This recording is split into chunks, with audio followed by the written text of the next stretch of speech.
Data cards are a structured summary of different aspects of data sets collected across its lifecycle. They describe provenance, representation, usage, and fairness-related analyses of data sets for transparency and explainability in responsible AI practices. These help people make informed decisions about how data is used in machine learning systems, whether for product, policy, or research.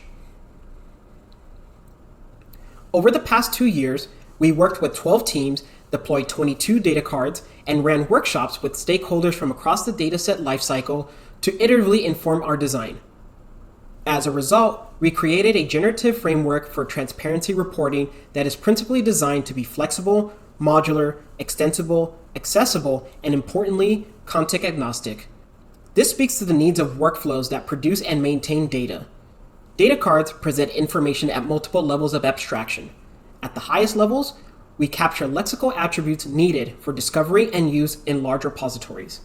At lower levels, we contextually report on observable characteristics of the dataset for comparison and decision-making. At the lowest levels of abstraction, data cards provide explanations of processes and rationales that cannot be inferred from the dataset, but give it shape and nuance, subsequently affecting the performance of the models trained on them. As such, data cards are adaptable to a variety of datasets, regardless of the data domain and platform on which data cards must be deployed.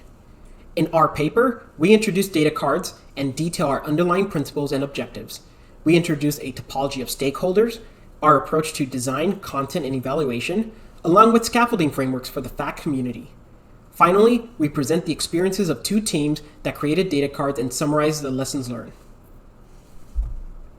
Data cards enable future industry standards of transparency and documentation that emphasize the ethical considerations of a dataset in ways that can be practically acted upon, support production and research decisions, and will inform development of large AI models with increasingly complex dataset dependencies.